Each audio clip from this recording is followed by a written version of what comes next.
Bagian ke-12, 8,3/4 pon kemudian. 4,5 tahun setelah lulusan dari Wharton dan 8,3/4 pon lebih berat pada 19 Oktober 1987, saya berjalan kaki pulang dari kantor saya di Bank Investasi Credit Suisse First Boston di Midtown, Manhattan ke Upper East Side. Saya berjalan pelan-pelan karena saya dalam keadaan bingung. Hari itu, saya melihat sebuah peristiwa finansial yang traumatik, kehancuran pasar paling besar dalam sejarah modern. Yang menjadikan peristiwa itu lebih traumatik adalah ia terjadi pada masa ketika menurut kita telah cukup canggih dalam mencegah atau setidaknya meramalkan dan mengendalikan kejutan-kejutan besar. Terlebih dengan kehadiran para ekonom yang pandai bicara dan telah diplatonifikasi, dengan persamaan berbasis kurva mirip lonceng mereka. Keambrukan itu bahkan bukan akibat berita heboh apapun. Kejadiannya sungguh di luar dugaan siapapun, termasuk sampai sehari sebelumnya. Bahkan andai saya menyebutkan kemungkinan itu, saya pasti akan disebut sebagai orang yang tidak waras. Peristiwa itu layak disebut sebagai sebuah black swan, tetapi pada waktu itu saya belum mengetahui penjabarannya.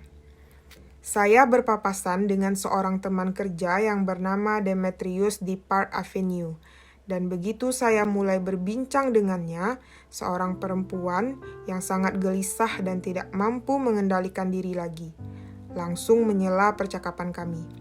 "Hei, apakah Anda berdua tahu apa yang sedang terjadi?" Sesama pejalan kaki yang berada di dekat kami tampak bingung. Tidak lama sebelumnya, saya telah melihat beberapa orang dewasa diam-diam menangis di ruang transaksi di First Boston. Saya telah menghabiskan 1 hari di titik pusat kejadian itu, menyaksikan orang-orang terkejut dan panik berlari-lari seperti kelinci yang takut tertabrak mobil.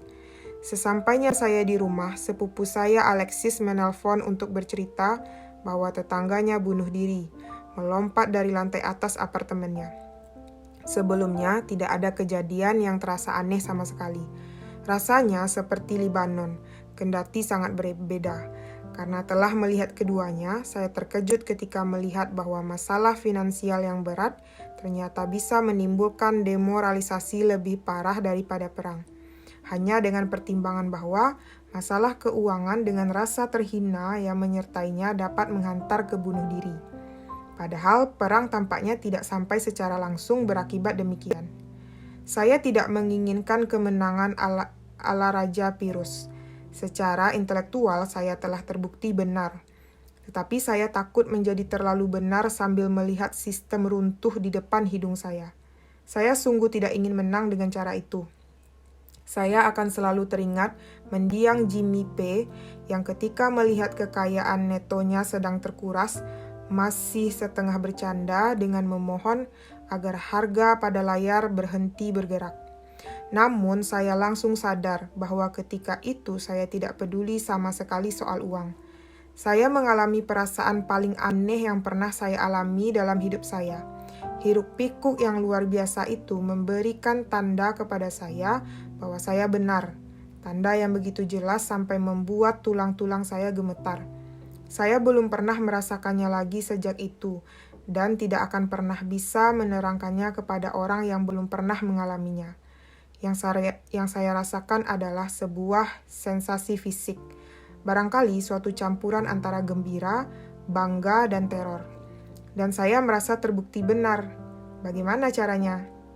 Selama 1 atau 2 tahun sesudah kedatangan saya di Wharton, saya telah mengembangkan sebuah keahlian khusus yang aneh, tetapi tepat, menebak peristiwa langka dan tak terduga, yakni peristiwa-peristiwa yang berada di lipatan platonik, dan dianggap tidak dapat dipahami oleh pakar-pakar platonik.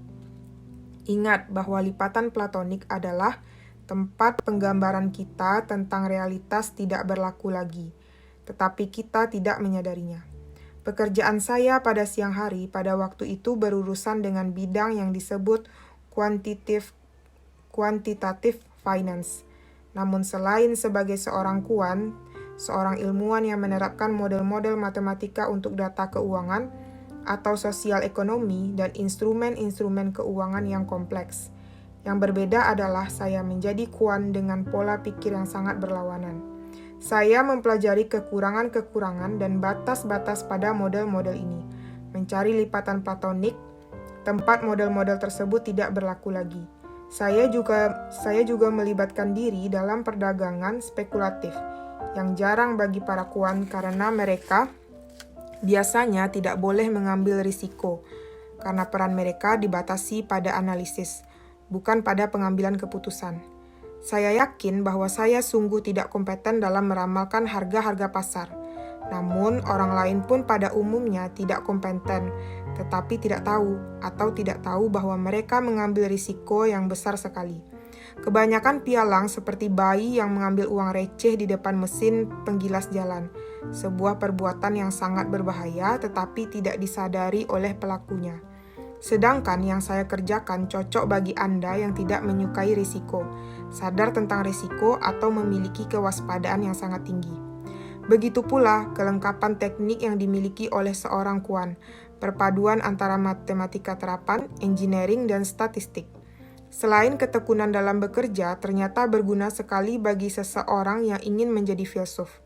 Pertama, ketika Anda menghabiskan beberapa dasawarsa untuk melakukan kerja empiris secara besar-besaran terhadap data dan mengambil risiko-risiko berdasarkan studi-studi tersebut, Anda dapat dengan mudah menemukan unsur-unsur dalam tekstur dunia yang tidak berani dilihat oleh para pemikir ala Plato, akibat cuci otak yang kelewat sukses.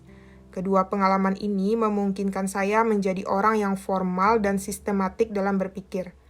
Alih-alih terbuai dalam dunia komedi, akhirnya, baik filsafat sejarah maupun epistemologi atau filsafat pengetahuan tampaknya tak terpisahkan dari studi empiris terhadap time series data, yakni deret bilangan terhadap waktu, semacam dokumen sejarah berisi bilangan-bilangan, bukan kata, dan bilangan relatif mudah diolah menggunakan komputer. Mempelajari data sejarah membuat Anda sadar bahwa sejarah bergerak maju, bukan mundur, juga bahwa data sejarah lebih membingungkan daripada laporan dalam bentuk narasi.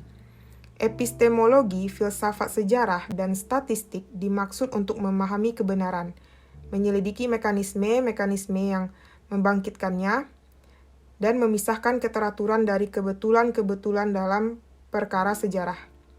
Semua instrumen ini ditujukan untuk menjawab pertanyaan tentang yang telah diketahui oleh seseorang, kecuali bahwa semuanya ditemukan di bangunan berbeda atau semacam itu.